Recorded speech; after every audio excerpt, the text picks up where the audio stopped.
जय संविधान। दोस्तों, आज की बहस में कुछ ऐसा हुआ जिसने सबको चौंका दिया। बीजेपी प्रवक्ता ने कांग्रेस की सुप्रिया श्रीनेत के खिलाफ ऐसी भाषा का इस्तेमाल किया जिसे सुनकर आप हैरान रह जाएंगे। उन्होंने उन्हें गाली वाली बाई और गटर की पैदाइश जैसे शब्द कह दिए। लेकिन दोस्तों, जब सुप्रिया श्रीनेत की बारी आई तो उन्होंने जो जवाब दिया वह सीधे दिल और दिमाग पर वार करता है। उनके जवाब ने न केवल माहौल को गर्मा दिया बल्कि बीजेपी प्रवक्ता की बोलती भी बंद कर दी। वीडियो के अंत में सुप्रिया श्रीनेत ने ऐसा पलटवार किया कि बहस का पूरा रुख ही बदल गया। तो दोस्तों, बिना कोई देरी किए चलिए देखते हैं ये धमाकेदार बहस और जानते हैं कैसे सुप्रिया ने बीजेपी प्रवक्ता को करारा जवाब दिया। चलिए वीडियो शुरू करते हैं।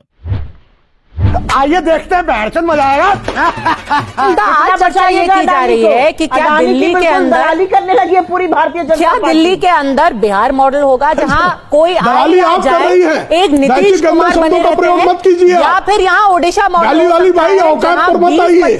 इसकी माँ का 20 साल की सत्ता के बाद भी अचानक कब सत्ता छिन जाती है, कब सरकार छिन जाती है, पता नहीं चलता। नहीं प्लीज किसी के खिलाफ प्लीज ऐसे शब्दों का इस्तेमाल मत कीजिए। मैं इसको म्यूट करूंगी, मैं सबको म्यूट करूंगी। नहीं, बिल्कुल गलत है। Supriya ji please take your words back, ये सही नहीं है। ऐसे शब्दों का इस्तेमाल नहीं होगा किसी भी के खिलाफ। नहीं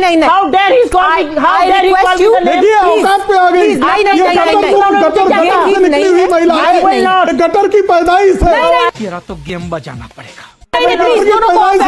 दोनों। और अभी मैं आप पर भी बोलूंगी, मोदी जी अपने लिए 8-8 हजार करोड़ के 2 हवाई जहाज लाते हैं। मोदी जी अपना नाम नरेंद्र दामोदर दास मोदी पूरा वीव किया हुआ 20 लाख का सूट पहनते हैं। मोदी जी 12 करोड़ की गाड़ी में घूमते हैं। मोदी जी किसको गुमराह कर रहे हैं? मोदी जी किसको बेवकूफ बना रहे हैं? अरे अडानी, राष्ट्रमित्र अडानी के परम मित्र मोदी जी कह रहे हैं मैंने अपने लिए घर नहीं बनवाया। आपको क्या जरूरत है घर की? 2500 साल से आप चीफ मिनिस्टर आवास में रहे, फिर आप प्रधानमंत्री आवास में रह रहे। खैर छोड़िए उन बातों को। मेरा अपना मानना है 2-4 बुनियादी चीजें देश की जनता समझ ले, वो जरूरी है। मोदी जी पर क्योंकि चर्चा पहले उन पे करूंगी, फिर आप पर चर्चा करूंगी। 2024-25 और ये ग्रामीण विकास मंत्रालय का डेटा बोल रही हूं मैं। अभी मजा आएगा ना भिड़ो भैया। 2022 आया किसान की आय दुगनी होनी थी, 2022 आया 5 ट्रिलियन इकोनॉमी होनी थी, 100 स्मार्ट सिटी बननी थी, सबके सिर पर छत होनी थी। 2022 के बाद 23 आ गया, 24 आ गया, 25 आ गया। 25 का आंकड़ा आपके सामने सरकारी आंकड़ा दे रही हूं। 14% घर क्यों बने हैं आपको पता है? क्योंकि सबसे ज्यादा घूसखोरी और सबसे ज्यादा भ्रष्टाचार इस योजना में है। लोग बिना पैसा दिए घर देते नहीं है। और तमाम इसके वाक्य आपको याद होगा, बंगाल चुनाव में एक औरत की फोटो छाप दी गई थी पेपर के पहले पृष्ठ पर, और उसको कहा गया था उसको सिर पे छत मिल गई है। उसके पास लोग पहुंचे, उसने कहा भैया मैं तो बंगाल आई हुई बिहार की मजदूर हूं, मैं किराए की झोपड़ी में रहती हूं। ये तो इनकी असलियत है। अब आपकी बात कर लेते क्योंकि आपकी चर्चा करनी भी जरूरी है। असलियत यह है कि कांग्रेस की सरकार द्वारा अशोक विहार के जेलरवाला बाग में 1675 ईडब्ल्यूएस फ्लैट्स और कालकाजी में 3024 फ्लैट बनाने का काम शुरू किया गया था। और इसी कड़ी में कठपुतली कॉलोनी में 2800 प्रोजेक्ट्स का टेंडर प्रक्रिया भी पूरी हो गई थी। 11 साल से सरकार है केजरीवाल जी की, क्यों नहीं पूरा कर पाए इसे? समझ रहे हो? असलियत यह है कि केजरीवाल जी ने पहले मुख्यमंत्री आवास योजना, और मैं बात करती हूं नरेला की, बवाना की, घेवरा की, 45,000 फ्लैट गरीबों के बेहतर जीवन के लिए बनाने का काम हुआ था, बनवाए गए थे। पहले उसको डिले किया अरविंद केजरीवाल ने मुख्यमंत्री आवास योजना का नाम बदलने के चक्कर में। फिर भाजपा की सरकार ने अलॉटमेंट पर रोक लगा दी और अभी भी गरीबों को चाबी नहीं मिली। तो ये जो जुगलबंदी चल रही है ना, ये बहुत दिन चलेगी नहीं। और इसलिए नहीं चलेगी क्योंकि एक को मां गंगा ने बुलाया था, गंगा का हाल है सब देख रहे हैं। एक को मां जमुना ने बुलाया था, जमुना का क्या हाल है सब देख रहे हैं। क्या ये बात है? अमेरिका से डेटा आ रहा है, $50,000 के गिफ्ट ट्रंप फैमिली को मोदी जी ने दिए। क्यों दिए भाई?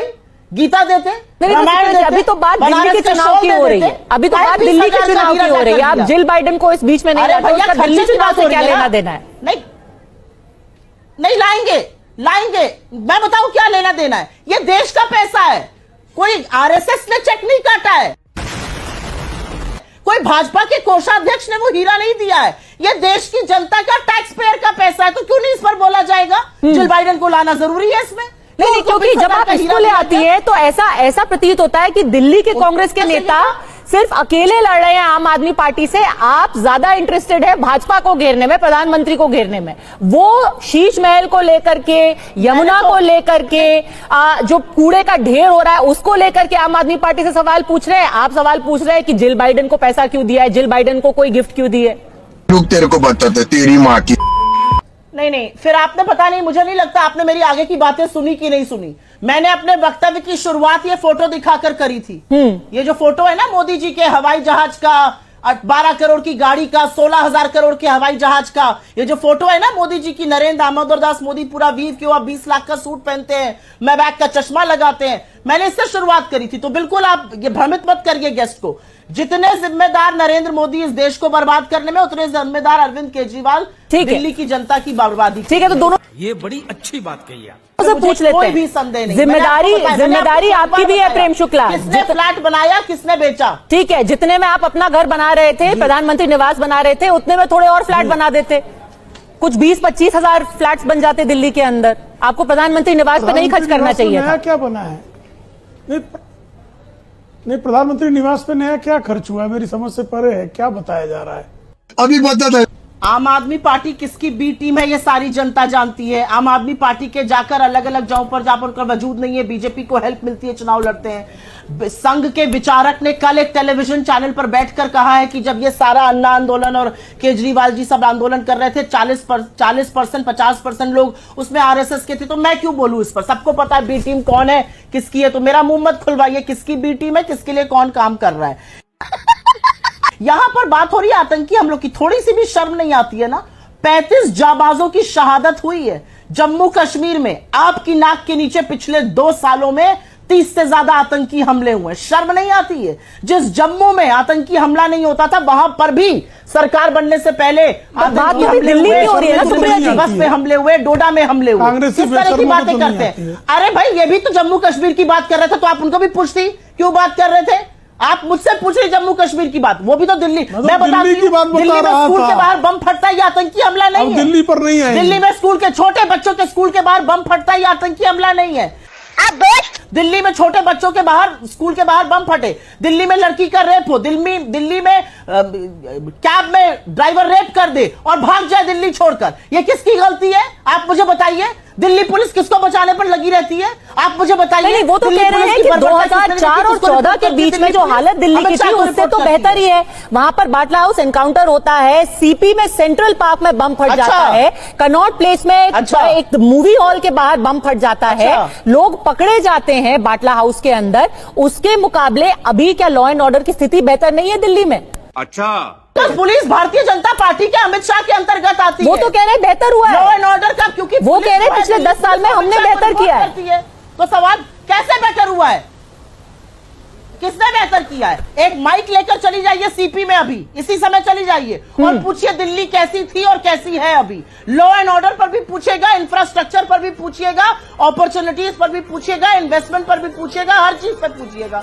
लफ्फेबाजी सबसे ज्यादा बीजेपी, उससे आगे आम आदमी पार्टी।